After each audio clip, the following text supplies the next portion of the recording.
jaga ini ya supaya nanti jangan sampai terjadi konflik antar. Kemudian juga tematik ataupun pembangunan yang lainnya juga bisa kita capai dengan maksimal. Jadi Antara RT 1 dengan RT 2 itu ya konflik yang kayak gitu. Itu yang terjadi sebagai masyarakat untuk bisa kita lakukan. tujuan utama dari IKUB adalah IKUB atau Indeks dari Kerukunan Umat Beragama di Kabupaten Mojokerto. jadi harapannya nanti kalau kita sudah tidak ada konflik damai di Mojokerto. Tapi tidak hanya itu.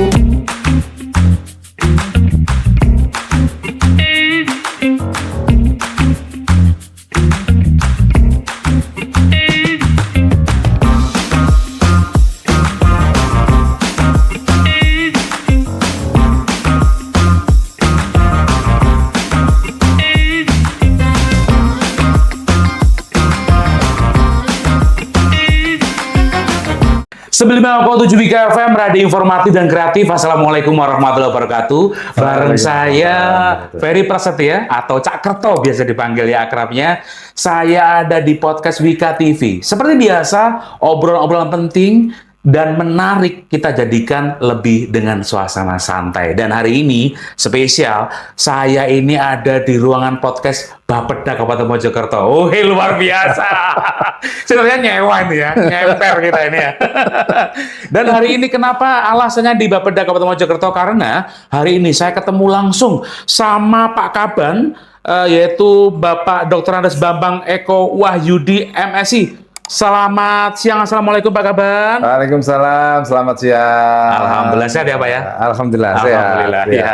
Yang kedua bersama dengan Ibu Herin Sitorini SKM, beliau adalah Kepala Bidang Pemerintahan dan Pembangunan Manusia Badan Perencanaan Pembangunan Kabupaten Mojokerto. Ya, Assalamualaikum Ibu. Waalaikumsalam. Ya, kita ngomongin soal IKUB atau Indeks dari Kerukunan Umat Beragama di Kabupaten Mojokerto.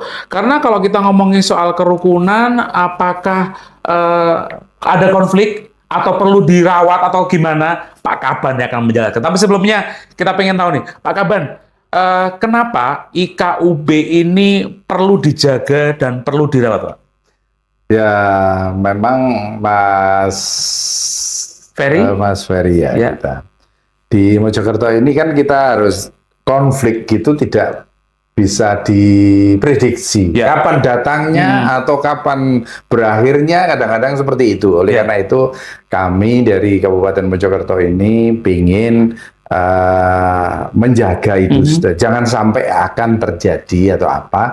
Kita harus punya deteksi dininya, jangan sampai ada terjadi. Mau terjadi berarti kita punya deteksi dini, akhirnya tidak akan terjadi. Nah, itu ada kita lakukan di ini adalah program kita, suatu kegiatan kita antisipasi dini supaya terjadi itu tidak akan terjadi. Apa itu? Untuk harmonisasi daripada umat beragama di Mojokerto supaya terjadi di wilayah Kabupaten Mojokerto itu antara umat beragama itu terjadi harmonisasi. Oleh karena itu kita terus jaga ini ya supaya nanti jangan sampai terjadi konflik antar agama satu dengan agama yang lain, kemudian antar warga yang satu, tidak hanya agama saja. Nah, kalau agama biasanya mengarah ke pasar sara, tapi tidak hanya itu, antara RT 1 dengan RT 2 itu ya konflik yang seperti kayak gitu. Itu yang terjadi ya. Itu tentunya kita menjaga yang paling berat itu adalah berbau-bau sara, itu akan terjadi. Supaya tidak terjadi, tentunya kita terus hitung, kita terus ukur terus tiap tahun kira-kira dampaknya naiknya bagaimana dan lain sebagainya. Alhamdulillah kita dampak itu bisa turun terus, artinya nilainya akan naik, keharmonisannya naik, tapi dari kita indeksnya itu bisa. Pak Kaban, kita pengen tahu nih, indikatornya apa nih dalam pengukuran indeks ini, Pak Kaban?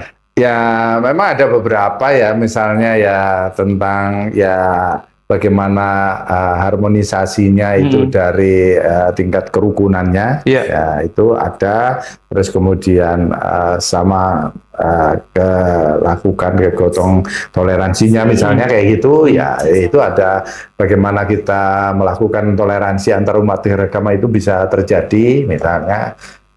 Kita juga melakukan misalnya kegotong royongannya, bagaimana kerjasamanya, bagaimana itu ada beberapa indeks-indeks yang tapi hanya 3 itulah yang kita menjadi pokok gitu terjadi yang kita ukur itu.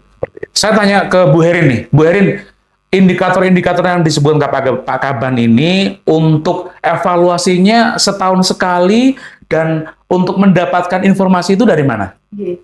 Kegiatan ini kan kalau untuk mengukurnya kita 1 tahun sekali, ya. Kemudian untuk melaksanakan pengukuran ini kami melakukan survei. Kebetulan untuk tahun 2025 kemarin kami mengambil 402 sampel yang terbagi di 18 kecamatan. Dan juga mungkin menambahkan dari Pak Kaban tadi ya. Boleh. Tadi kan Pak Kaban sudah menjelaskan harmonis tujuannya mengukur indeks kerukunan beragama adalah menjaga harmonisasi, melihat harmonisasi yang ada di Kabupaten Mojokerto, supaya tidak kita bisa mendeteksi dini ada konflik dan lain-lain. Tapi yang tambahan lagi yang tujuan utama dari IKUP adalah peningkatan investasi, Pak. Jadi harapannya nanti kalau kita sudah tidak ada konflik, damai di Mojokerto, berarti nanti investor akan banyak yang masuk, wisatawan juga banyak yang akan datang, otomatis nanti akan pertumbuhan ekonomi kita juga meningkat, otomatis nanti dampaknya ke depannya juga nanti banyak ya Pak Kaban, seperti angka kemiskinan juga mungkin nanti akan turun gitu ya. Kemudian juga tematik ataupun pembangunan yang lainnya juga bisa kita capai dengan maksimal. Jadi tidak hanya kita menghasilkan masyarakat Mojokerto yang rukun dan harmonis saja, tetapi ternyata dengan hasil rukun dan harmonis ini kita dampaknya luar biasa yang bisa membantu di pembangunan di Kabupaten Mojokerto. Oke, untuk persentasenya di tahun 2025 yang kemarin sudah dilaksanakan, kita pengen tahu nih seberapa persen keharmonisannya di Kabupaten Mojokerto? Kalau dari tahun 2024 sampai 2025 kita ada kenaikan ya, Mas Ferry. Jadi 2024 kita 74,5, 2025 kita 79,56. Dan itu tersebar di pencatatan di 18 kecamatan. Sehingga kita bisa tahu ya kecamatan mana yang mungkin nilainya tertinggi, mana nilai yang terendah. Dan setelah kita melaksanakan pengukuran dan juga menyampaikan hasil pengukuran itu ke kecamatan. Untuk feedback ke beliau-beliaunya supaya beliau tahu ternyata kecamatan ini rawan, ini hati-hati gitu. Tapi dari tahun ke tahun ada peningkatan signifikan ya Pak Kaban ya? Ya, ada peningkatan yang bagus. Artinya kita karena menjaga terus tadi, ya kita bisa mengukur tadi. Tentunya akan ada poin-poin yang menjadi titik yang menghambat. Oh ini berarti ini kurang rukun Anda ini dengan kelompok-kelompok seperti kayak gini ya. Ini kan ada dari hasil survei itu kan ada. Ini akan kita sampaikan ke pemangku kepentingan yang ada di wilayah tersebut untuk bisa melakukan peningkatan. Artinya Pak Kaban boleh dikatakan bahwa Kabupaten Mojokerto cukup harmonis dan stabil. Insya Allah begitu. Seperti itu. Karena itu menjadi apa yang dikatakan sama teman-teman tadi bahwasanya kita kalau ditanya tamu yang datang menjadi tamu investor yang mau ingin Mojokerto aman karena indeks kerukunan umat beragamanya kita sekian, tingkat keamanannya sekian, tingkat ininya sekian. Nah, itu menjadi daya tarik karena kita sebagai birokrat di Mojokerto adalah sebagai sales daripada investor-investornya. Baik. Tentunya data itulah penting bagi kita untuk sebagai salesnya untuk menawarkan Kabupaten Mojokerto ke dunia internasional atau domestik yang mau investor ke kita adalah data-data seperti itu menjadi salah satu. Pak Bambang, kita pengen tahu nih faktor-faktor apa yang bisa mendukung dari kerukunan umat beragama di Kabupaten Mojokerto? Ya, tentunya kan faktor pendukung kita dari pemerintah daerah, kan gitu loh. Kita menyediakan seperti kayak ini tadi, ya. Kita salah satu, kita bentuk FKUB yang seperti kayak gitu. Itu kemudian kita dorong untuk dia bekerja. Kita pemerintah daerah tidak hanya bisa bekerja sendiri saja, tapi ada beberapa forum-forum masyarakat-masyarakat yang lain untuk mendukung itu, untuk bisa melibatkan dalam cara mengurangi dari dampak-dampak yang kurang baik yang sebagai faktor pengurang daripada untuk kita tingkat ini bisa menurun supaya bisa meningkat. Itu apa, ada faktor-faktornya. Tentunya Pemda salah satu harus mengait beberapa tadi, masyarakat kebersamaannya, tokoh-tokoh agama, kita ada forum FKUB, itu adalah salah satu syarat kita untuk bisa. Oke, luar biasa ya Pak Kaban. Saya juga pengen tahu nih Pak Kaban dan juga Bu Herin, nanti boleh Bu Herin atau Pak Kaban yang menjawab. Tantangannya saat ini kita sudah tercover yang namanya handphone, media sosial di mana-mana. Nah, apalagi kebanyakan, mohon maaf, banyak orang itu yang menelan mentah-mentah berita-berita yang belum jelas sumbernya, main share gitu. Ini salah satu tantangan buat kita semuanya, lebih lagi kepada Bu Herin sama Pak Kaban ini ya. Menyikapi hal ini gimana nih? Monggo. Ya, terima kasih. Mungkin bisa ditambah sama Bu Herin nanti. Jadi kita sebagai pemerintah daerah, lewat FKUB, akan memahamikan kepada masyarakat. Ada tingkat kabupaten, kemudian ada tingkat kecamatan, dan kemudian dari 2 tingkatan tersebut akan mensosialisasikan. Artinya apa? Kita harus tidak percaya sama hoax, misalnya kita bendung dan lain sebagainya. Karena apa yang kita lakukan sekarang itu, saya kira berapa detik berikutnya itu sudah masuk di seluruh dunia. Karena dengan media sosial itu sebagai salah satu alat yang komunikatif untuk seperti itu. Kalau kita ngomong jelek, tentunya kejelekan itu akan sudah langsung lah. Masuk. Kalau dulu memang enggak ya. Untuk membendung itu bagi kami tentunya dengan lewat beberapa media yang ada, termasuk hari ini pun kita lakukan ini adalah salah satu bagaimana kita membendung jangan sampai ada hal-hal percaya dengan hal-hal yang kurang baik, check and balance, tanyakan sesuatu kepada pemangku-pemangku kepentingan yang ada. Pak, ini kok ada berita yang kayak gini dan lain sebagainya. Tentunya ini adalah cara kalau bahasa kita itu SOP, tapi kita sampaikan kalau ada yang begitu tolong klarifikasi dengan ini, tolong sama Pak Kades, Pak RT, Pak RW, jangan sampai kita dengan ajakan dan hal yang seperti itu di media sosial langsung kita bergerak. Tentunya itu adalah sesuatu dan termasuk hal-hal yang kita lakukan seperti ini adalah salah satu alat pencegah untuk bisa jangan sampai percaya dengan hal-hal.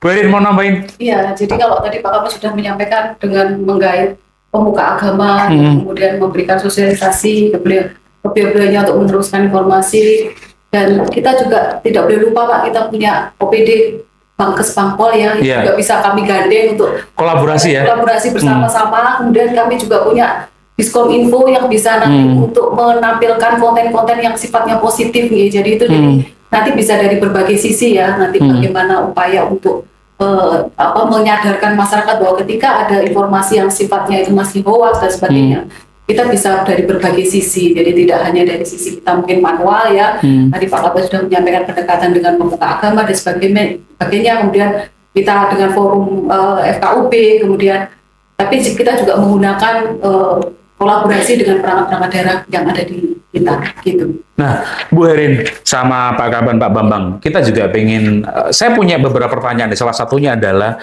ketika di 18 kecamatan ini tidak dirawat kerukunannya, dampak terbesarnya apa sih Pak Kaban? Ya, selain konflik misalnya. Ya kita nggak pengen terjadi ya Pak ya. Tapi kita pengen tahu bagaimana signifikan kemudian caranya untuk bisa memupuk agar kerukunan itu bisa lebih baik. Ya, kita memang bagaimana kita melakukan lembaga-lembaga, memanfaatkan dan lain sebagainya terus kan gitu loh. Jadi tidak hanya apa yang bisa kita lakukan itu untuk terus menerus gitu. Jadi bisa kita lakukan ini kan bagaimana membudayakan menjadi sesuatu hal yang budaya. Karena Islam datang, semuanya datang, itu kan tidak ada pertentangan dari masyarakat lokal yang ada seperti itu. Tentunya budaya untuk bisa kita menolak kita menolak ini supaya kita rukun dan gotong royong dan lain sebagainya. Budaya bangsa yang ada itu tetap kita pupuk, terus kemudian budaya-budaya yang baru itu kita selektif supaya jangan sampai akan terjadi apa yang terjadi misalnya seperti itu. Oleh karena itu kita tidak gampang ya seperti itu untuk menerima hal-hal yang dari luar yang memang akan bertentangan dengan kita. Tapi itu pun kita juga susah dan sulit karena masyarakat kita ini yang harus bisa mempunyai kesadaran ya. Mempunyai kesadaran dan memang itu secara otomatis terhadap dasar kita itu negara kesatuan NKRI dan lain sebagainya, itu adalah harga mati, kita adalah Pancasila dan lain sebagainya, itu yang membentengi kita untuk bisa hal-hal yang kurang baik itu bisa. Saya kira itu yang menjadi benteng utama dan ini harus dipupuk terhadap generasi-generasi muda. Kalau memang generasi saya sih sudah zaman dulu memang ada penataran P4 kan. Ya, zaman dulu ya. Oleh karena itu kan bagaimana kita mengembangkan ini kepada anak-anak generasi muda untuk sekali lagi untuk bisa bertahan dan untuk bisa budaya gotong royong, kebersamaan, tidak memilih siapa dan lain sebagainya. Yang berteman itu adalah agamanya berbeda, kita nggak jangan seperti itu. Terus kemudian suku dan lain sebagainya. Jadi NKRI Pancasila itu sebagai landasan utama kita bermasyarakat dengan agama masing-masing tentunya akan selaras dengan Pancasila dan lain-lain. Baik, terima kasih Pak Kaban, Pak Bambang.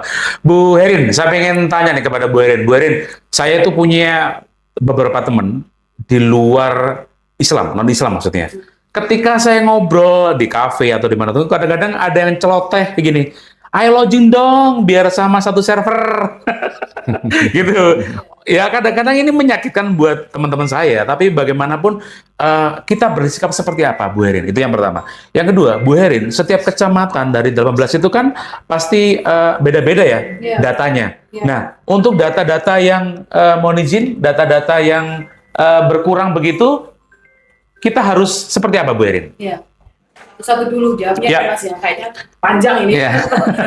Yang pertama kita mungkin berteman dengan yang non-muslim dengan agama kita, mungkin ada celoteh-celoteh atau perkataan yang mungkin mungkin tidak sesuai dengan kita. Ya memang satu harus ada benteng dari individu masing-masing ya untuk bisa apakah kita harus merespon dengan yang marah atau seperti apa, itu yang pertama. Yang kedua, ketika kita butuh benteng untuk diri sendiri, apa yang harus kita lakukan? Berarti satu, peran Pemda adalah bagaimana menyiapkan benteng itu. Benteng itu bisa kita lakukan sekali lagi, kami bisa bekerja sama dengan Bankes Bangpol, karena di sana memang ada muatan-muatan kegiatan yang sifatnya seperti Pak Kaban sampaikan, ada bela negara, ada paskibraka, kemudian ada mungkin pertemuan dengan forum keagamaan yang lain, itu menjadi salah satu hal yang bisa kami masukkan di situ. Untuk membentengi yang lain. Selain itu kita juga punya dinas pendidikan. Jadi bagaimana dinas pendidikan ini bisa membantu kami khususnya untuk anak-anak di usia sekolah. Karena sekarang kan generasi Gen Z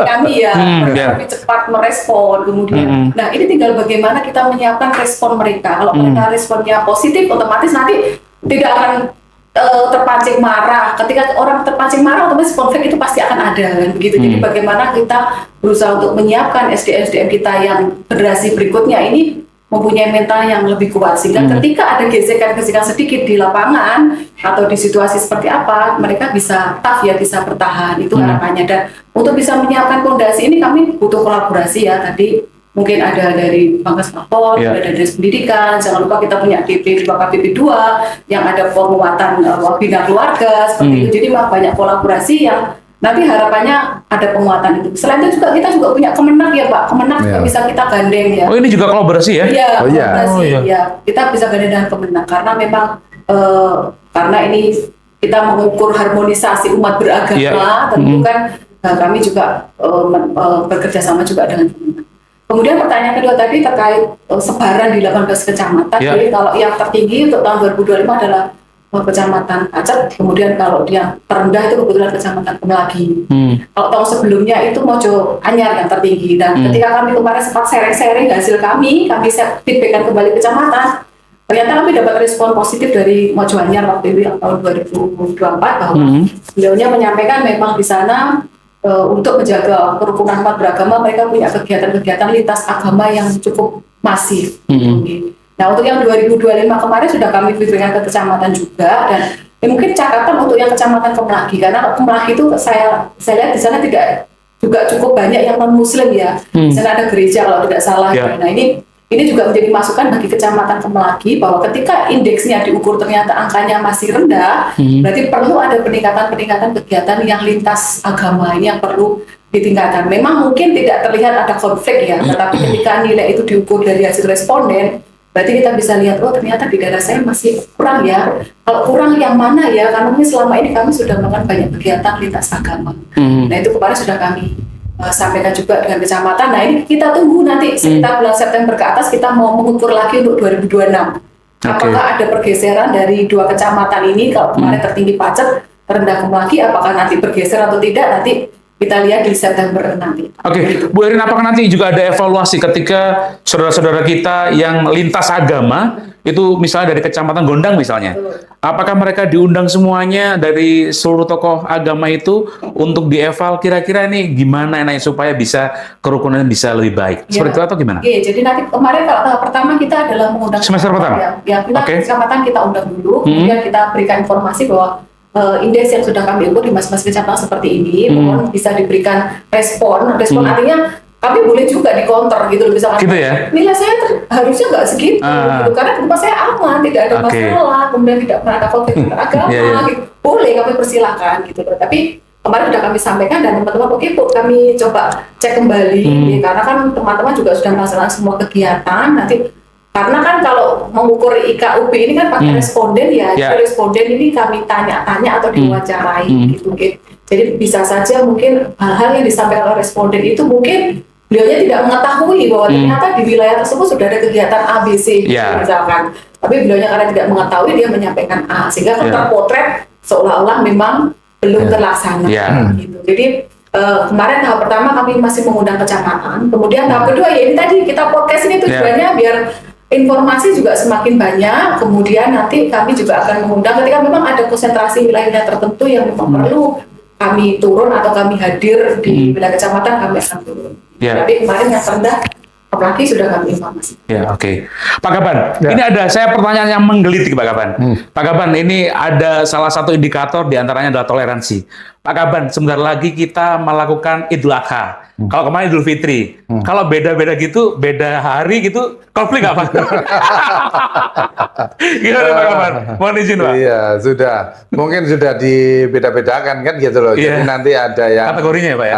Iya, gitu loh. Sama ini kita ngomong agama Islam ya, mungkin agak beda-beda. Jadi malaikatnya kan bisa ada tugasnya hari Senin kan gitu loh.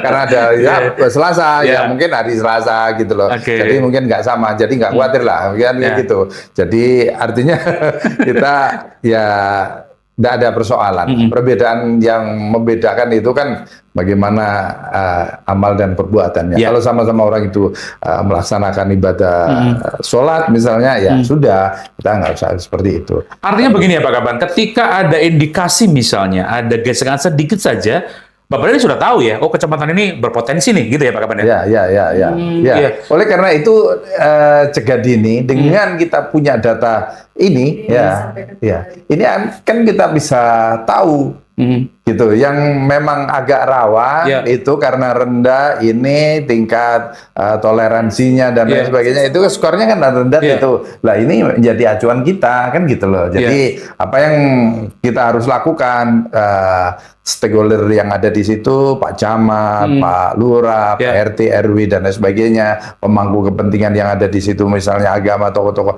agama disampaikan dan seperti itu. Jangan sampai terjadi hal yang seperti ini, karena di sini adalah skornya paling rendah, supaya harus meningkat, ini kerja sama dan lain sebagainya. Baik, Pak Gaban, ini juga saya ada pertanyaan buat Pak Gaban nih, Pak Bambang ya. Pak, dari OPD Bapeda ini kan tidak hanya memformulasikan, mencatat, tapi juga harus laporan nih Pak Kaban nih. Lebih khususnya Pak Kaban untuk laporan. Ini buat apa sih Pak harus laporan ke Bupati, ke Pak Sekda? Apakah dari rujukan itu nanti bisa memutuskan kebijakan-kebijakan pemerintah Pak? Monggo. Ya betul. Jadi kita menggali dana, menggali data ya, bukan dana. Data bagaimana untuk kebijakan itu, gitu loh. Jangan kita menentukan semua itu pakai data, betul. Jadi kayak ini kita tentukan bagaimana mengukur kesalehan, kita mengukur kerukunan beragama ini bisa kita lakukan supaya tidak terjadi konflik. Nah, di tempat-tempat tertentu yang memang rawan itu kan gitu loh. Di mana itu akan terjadi, tentunya kita cegah dini karena datanya kita ada. Oleh karena itu survei-survei ini penting seperti itu. Termasuk misalnya kita pada bulan Mei nanti ada survei dari statistik itu tentang ekonomi sensus ekonomi. Tentunya itu ada bermanfaat bagi kita perencanaan pembangunan. Mana pembangunan daerah yang memang kurang, surplus, minus atau apa ya kita support supaya jangan sekolahan juga. Bagaimana kita datanya itu ada semuanya.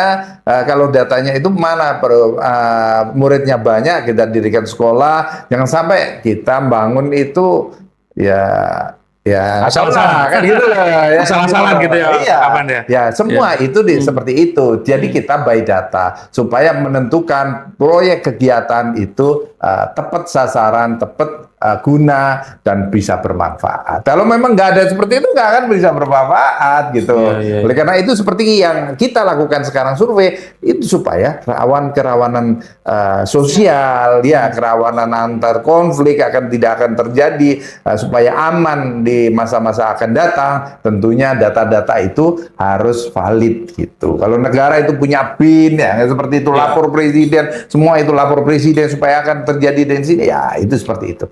Dan begitulah kita lakukan. Terima kasih Pak Bambang, Pak Kaban ya Pak di Bapeda. Oke. Dan sekarang saya kepingin ke Bu Herin. Bu Herin, teman-teman yang terjun ke lapangan, ini kan sudah biasanya tercover ya, ada berapa orang. Nah ini membutuhkan berapa lama waktu, Bu Herin? Kemarin kita, karena jumlahnya banyak ya, 402 responden. Kemudian kita menyebar di 18 kecamatan, kemarin kita 1 bulan. Dan kebetulan kami kemarin kan juga bekerja sama dengan dari institusi atau akademisi. Jadi kemarin kami dibantu oleh teman-teman akademisi turun untuk mengambil datanya. Jadi kemarin rentang waktunya 1 bulan untuk kegiatan. Nah itu setelah diverifikasi, kemudian diformulasikan, data itu nanti datanya diolah, kemudian akhirnya kan menjadi grafik ya, menjadi tabel, menjadi nilai, akhirnya menjadi bahan bagi Pak Kaban atau kami untuk memformulasikan program kegiatannya seperti apa. Jadi kayak tadi kan akhirnya ketemu ya kecamatan mana yang rendah, kemudian kami komunikasi dengan Bangkes Bangpolo, berarti nanti sasaranmu tolong tambahi khusus untuk yang kecamatan yang masih rendah tadi, Kemlagi, misalkan begitu. Jadi hasil-hasil dari itu akan kami kolaborasikan di dalam dokumen perencanaan kami. Oke, luar biasa. Bu Herin Setiorini SKM sebagai Kepala Bidang Pemerintahan dan juga Pembangunan Manusia dari Badan Perencanaan Daerah Kabupaten Mojokerto. Terakhir nih, saya langsung kepada Pak Kaban ya. Pak Kaban, saya pengen Pak Kaban memberikan statement kepada masyarakat seperti apa supaya kita tuh rukun terus gayeng gitu Pak Kaban, supaya tidak ada konflik. Nah ini kita perlu tahu nih dari Pak Kaban, monggo. Mengada wejangan-wejangan buat kita semuanya nih. Monggo Pak. Iya, kita sebagai masyarakat ya tingkatkan kesadaran bersama kan gitu lah. Kita sadar kita ini tetangga dan lain sebagainya, tentunya harus bisa menghormati, menghargai, jaga toleransi dan lain sebagainya pada tetangga-tetangga kita. Jadi kita itu bermasyarakat, oleh karena itu tentunya hal seperti itu harus kita lakukan. Di samping itu kita jangan mudah terhasut dengan hoak dan lain sebagainya. Untuk bisa kita harus tidak telan mentah-mentah dulu, harus kita paling tidak kita cerna dulu, kita tanya kepada kira-kira informasi ini benar atau tidak, seperti itu. Tentunya dengan data yang seperti itu, itu bisa kita lakukan. Dan yang terakhir, kegotong royongan kepada warga ini kan ya penting juga supaya bisa kita jalankan. Baik pembangunan atau apa, kita bangun rumah, tetangga kita itu tidak gotong royong misalnya, ya tentunya nggak akan bisa. Kalau meninggal saja misalnya kita tidak gotong royong, nggak bisa meninggal itu berangkat sendiri ke makam kan gitu. Jadi tentunya hal-hal yang semacam itu tentu harus kita sebagai masyarakat Mojokerto untuk terus menjaga tadi keharmonisan bersama-sama, kegotong royongan sebagai masyarakat untuk bisa kita lakukan. Saya kira itu. Terima kasih Bapak Dr. Andes Bambang Eko Wahyudi MSI sebagai Kepala Badan Perencanaan Pembangunan Daerah Kabupaten Mojokerto. Terima kasih Ibu Herin sebagai Kepala Bidang ya Pemerintahan dan juga Pembangunan Manusia dari Badan Perencanaan Daerah Kabupaten Mojokerto. Akhirnya saya Ferry Prasetya beserta dengan narasumber yang paling istimewa hari ini pamit undur diri ya. Semoga informasi-informasi ini bisa menjadi edukasi kita semuanya dan kita bisa rukun sesama manusia, sesama antar umat beragama ya. Dan terima kasih. Wassalamualaikum warahmatullahi wabarakatuh. Sampai jumpa. Dadah.